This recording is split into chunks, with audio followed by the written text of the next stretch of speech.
The station was called Periphery 9, and it sat at the edge of charted space like a forgotten parenthesis, a notation at the end of a sentence the galaxy had already finished writing. It was not a military installation, not precisely. It was classified in the Interstellar Concordat's administrative records as a transitional sovereignty node, which was the bureaucratic equivalent of saying it belonged to no one important enough to argue over. The Concordat had established 63 such nodes along what they called the rim designation, a boundary that existed more in political consensus than in physical reality. Beyond it lay unregistered space. Within it lay everything that mattered, or so the Elder Powers had decided, 4,000 years before the first human had looked up at a night sky and wondered. Commanding Officer Yeva Strelnikova had been stationed at Periphery 9 for 11 months when the Keth Directorate sent their observer. She had read the transfer orders 3 times before accepting them as genuine. Not because she doubted her own posting. She had requested it, specifically, over the objections of her superiors at Terran Diplomatic Liaison, but because the idea that the Keth Directorate was sending an observer to a human-administered node was the kind of thing that happened in political theory, not in the operational reality of the Concordat's frontier management. The Keth were one of the 5 Elder Powers, civilizations that had been navigating interstellar space for so long that their institutional memory stretched back to epochs when humanity's ancestors were still learning that fire was useful. They did not observe human installations. They tolerated them, which was a different thing entirely. His name, rendered phonetically for human vocal apparatus, was something close to Ivor Sol. He arrived on a Keth diplomatic shuttle that docked with a precision that made Periphery 9's automated systems briefly recalibrate, because the shuttle's approach geometry was so mathematically clean that the station's collision avoidance protocols initially failed to classify it as a moving object. He was tall in the way that suggested his species had evolved in low gravity, with a frame that seemed assembled from careful thought rather than biological necessity. His eyes were a flat, consistent amber that did not reflect light so much as absorb it, and when he spoke, the translation matrix rendered his voice as something measured and unhurried, like the reading of a very old document. "You are the administrator," he said, upon meeting Yeva in the docking corridor, and it was not quite a question. "Commander," she said, and offered her hand. He looked at it for precisely 2 seconds, she counted, before performing the Keth gesture of formal acknowledgement, a slight lowering of the outer eyelid membrane, which the translation guide she had studied described as indicating recognition of professional standing. He did not take her hand. She had not expected him to, but she left the offer in the air long enough to make the moment deliberate, rather than accidental. A small thing. She had learned that the small things were where the actual diplomacy happened. Aversol had been sent, as the diplomatic documentation explained in 14 pages of careful language, to observe and report on human administrative capacity at a rim node in the context of the Concordat's upcoming Boundary Revision Conference. The conference, scheduled for 8 months from now on the Elder Power Station of Vel Enor, would determine the extent of formally recognized human space within the Concordat's mapping authority. It was, in practical terms, a hearing on whether humanity deserved more room. The Elder Powers, Keth, Mura Collective, Sovan Hegemony, the twin-natured Darath, and the ancient Veld would evaluate the evidence and make a recommendation. The recommendation would then become policy, because that was how the Concordat functioned. The Elder Powers recommended, the lesser signatories ratified, and the record was updated. Humanity was a lesser signatory. It had been one for 60 years since the Accord of First Integration. The 60 years had passed in what Yeva understood the Keth privately considered to be a developmental phase, something to be monitored with mild interest and periodic concern, the way an established city might watch a new settlement being built on its outskirts. Not threatening, not impressive, simply present and requiring occasional administrative attention. She understood all of this before Aversol set foot on the station. She had been selected for this posting in part because she understood it, and in part because her psychological evaluation noted that she was capable of functioning under conditions of sustained institutional dismissal without allowing it to compromise her judgment.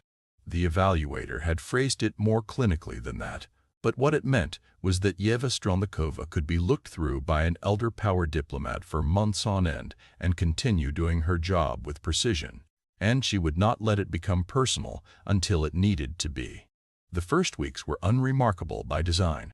She gave Eivor Sol full access to the station's administrative systems, its resource allocation records, its dispute resolution logs, and its communications archive, all of which had been prepared for review with the same meticulous care she applied to everything.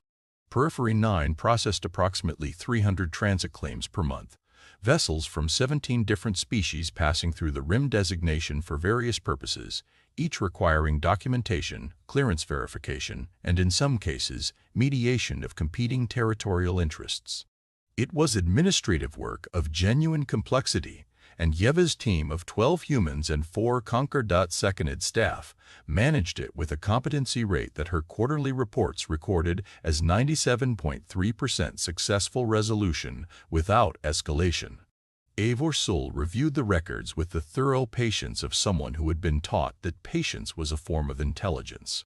He asked questions that were precise and occasionally illuminating in what they revealed about Keth assumptions. He asked why human administrators recorded the emotional register of each interaction in the case notes alongside the factual data. He asked why Yeva's team had 3 different informal protocols for de-escalating the same type of dispute rather than one standardized procedure. He asked why the station's communal space was configured the way it was, a gathering area that mixed work surfaces with what he identified after consulting his cultural database as recreational furniture. Yeva answered everything directly. She did not perform. She did not explain humanity as a concept. She explained her station, her team, and the reasoning behind specific decisions, and she allowed the answers to speak without editorializing. When he asked about the emotional register notation, she said it was because the same factual situation could require a completely different approach depending on the emotional state of the parties involved, and that noting it created institutional memory for future interactions with the same parties. When he asked about the 3 de-escalation protocols, she said that different situations had different pressure points, and that rigid procedural uniformity tended to work well until it catastrophically didn't, and that the cost of maintaining flexibility was lower than the cost of a single major failure. When he asked about the communal space, she said that her team worked better when they had somewhere to exist together as people rather than as functions. He recorded all of it without visible reaction. The crisis, when it came, did not arrive as a dramatic event. It arrived as a quiet problem with terrible implications, which was how the genuinely important things tended to announce themselves. A Mura collective deep survey vessel, the Arithman's Rest, had been conducting geological assessment of a system designated simply as RIM 7 in the human charts, which lay nominally within the territory under Periphery 9's administrative jurisdiction. The Mura had not requested authorization because the Mura collective was an elder power, and elder powers operated in RIM-designated space under a long-standing Concordat precedent called primary survey right, which essentially meant that if a sufficiently ancient civilization wanted to look at something, they did not need to ask a lesser signatory for permission. The Arithman's Rest had been in the system for 3 weeks before a routine scan indicated the presence of a previously uncatalogued mineral formation of significant economic value. At that point, the Mura vessel had filed a resource claim with the Concordat Central Registry, not with Periphery 9, which was standard elder power practice. The problem was that RIM 7 was the primary system of the Chath, a pre-FTL civilization that Periphery 9 had been documenting for 2 years. The Chath were not Concordat members. They did not have interstellar travel. They did not have, in the Concordat's formal terminology, recognized sovereignty status. But they had 7 billion individuals living on the 3rd planet of RIM 7, and the mineral formation the Mura had identified was located in the upper geological strata of that planet's largest continent. This was not illegal under Concordat law. That was the precise and devastating reality of the situation. Primary survey right combined with pre-sovereignty status meant the Mura could file a development claim on a world with 7 billion inhabitants because those inhabitants did not exist in the Concordat's legal framework as a protected polity. The claim would be reviewed at the Boundary Revision Conference, which was 8 months away. In the meantime, the Earthmen's Rest would conduct its preliminary resource assessment, which the Mura's development protocols indicated would involve geological extraction probes beginning in approximately 6 weeks. Yeva received notification of the claim from the Central Registry as a routine forwarding item because Periphery 9 was the administrative node for the region. She read it at 0340 station time, alone in her office, and she sat with it for 47 minutes before she began writing. Aversol noticed the change in the station's atmosphere before he understood its source.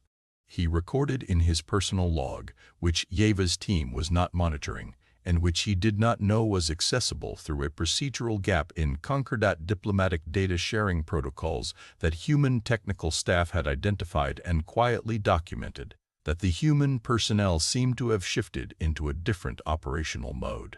Not chaotic, not emotional in any outwardly disruptive way, but focused in a manner that felt different from their normal competent efficiency, more deliberate, more quiet.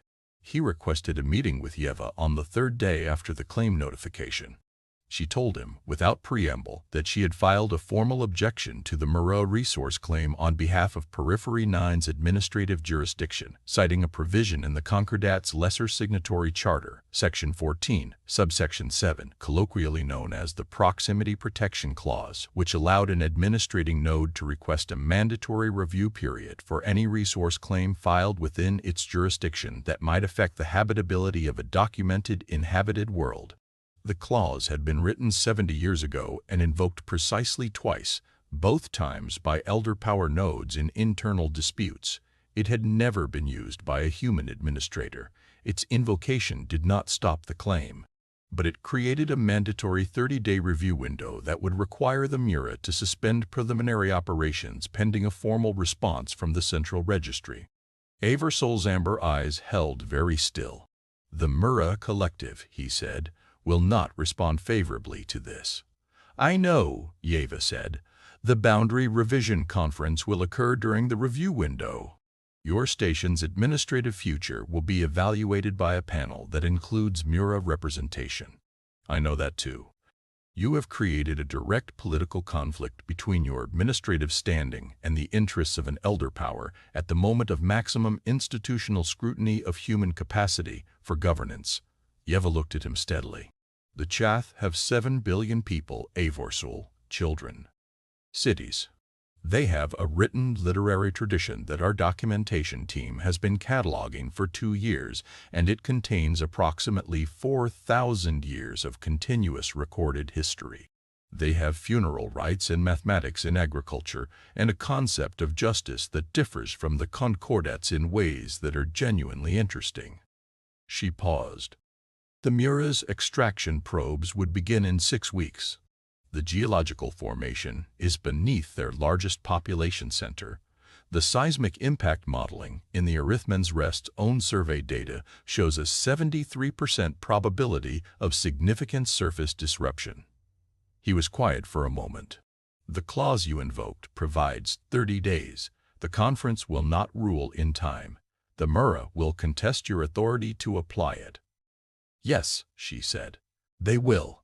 Which is why I've also submitted the full documentation of the Chath civilization to the Concordat's Cultural Continuity Registry and requested emergency pre-sovereignty provisional status, which requires a 3-member elder power co-signature to be denied rather than granted." He looked at her for a long moment. The translation matrix did not render whatever sound he made as anything recognizable. "You have forced the elder powers into a position," he said finally, "where denying protection to the Chath requires an active vote rather than passive inaction." "Inaction has consequences," Yeva said. "I'm simply making them legible." What followed was not a battle. It was something harder than a battle, and slower. The Mura Collective filed a formal procedural challenge to the proximity protection invocation within 4 days. routed through the Concordat's administrative review body with the kind of institutional weight that came from 4,000 years of uncontested authority. The challenge was technically sound. The Murray's legal scholars were the finest in the Concordat, and they constructed an argument that the Proximity Protection Clause did not apply to pre-sovereignty populations under the Concordat's current definitional framework, which was accurate as far as it went. Yeva's response was 112 pages long. Her team had been working on it in continuous rotation for 72 hours, and what they produced was not a legal argument so much as a reconstruction of the Concordat's own founding principles as applied to a specific case.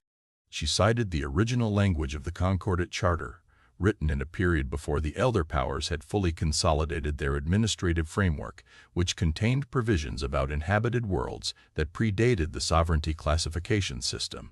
She cited 37 cases from the Concordat's historical record, in which the spirit of a provision had been applied despite ambiguity in its technical scope. She cited the Mura Collective's own foundational ethics documents, which had been submitted to the Concordat's philosophical registry 4,000 years ago and which articulated a principle in the Mura's own language that roughly translated as, "The potential for civilization is itself a form of sovereignty." She also submitted a 20-page personal testimony from senior documentation analyst Ro Ibarra, the member of her team who had been leading the Choth Cultural Project for 2 years. It was not a legal document. It was an account of what the Chath were, not as a category, not as a classification problem, but as a people. Ibarra wrote about the Chath's seasonal festivals and their city planning, and their debates about the nature of the stars above them. He wrote about the literature.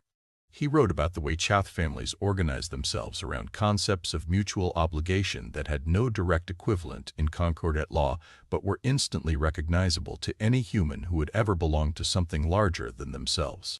The elder powers, in 4,000 years of Concordat administration, had received many legal briefs. They had received very few personal testimonies in the context of a formal procedural challenge. The Concordat's Central Registry, under the weight of the procedural standoff, escalated the matter to the full Elder Power Council 12 days before the Boundary Revision Conference was scheduled to begin. This was unprecedented. The conference convened not to review human administrative standing, as originally intended, but to adjudicate a case that had been generated by the human administrator whose standing it was supposed to be reviewing. Yeva was present via secure transmission. She was not given a speaking role in the initial session because lesser signatory administrators did not address the Elder Power Council directly. She sat in her office on Periphery 9 and watched the transmission feed with her hands flat on the table, and she did not speak and she did not look away. It was Eivor Sol who changed the shape of the session. He had, in the days between the escalation and the conference, been reviewing materials. He had reviewed the full Chath documentation. He had reviewed Ibarra's testimony. He had reviewed the legal brief. And he had reviewed, with what his personal log described as extended consideration, the specific decision that Yeva had made on night shift at 0340 station time, when she had known with complete clarity that she was creating a problem that could end her station's independent administrative status, and had made the decision anyway.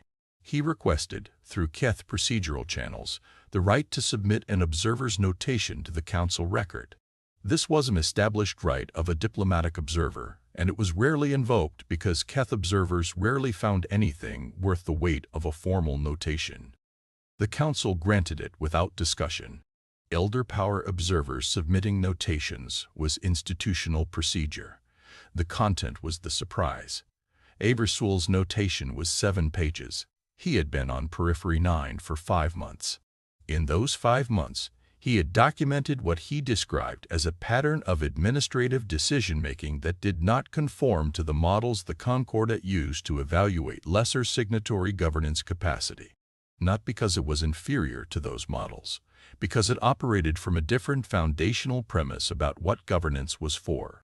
He wrote that the Concordat's evaluation metrics for lesser signatory standing were designed to measure institutional stability, procedural compliance, and resource efficiency, and that by those metrics, Periphery 9 was adequate but unremarkable.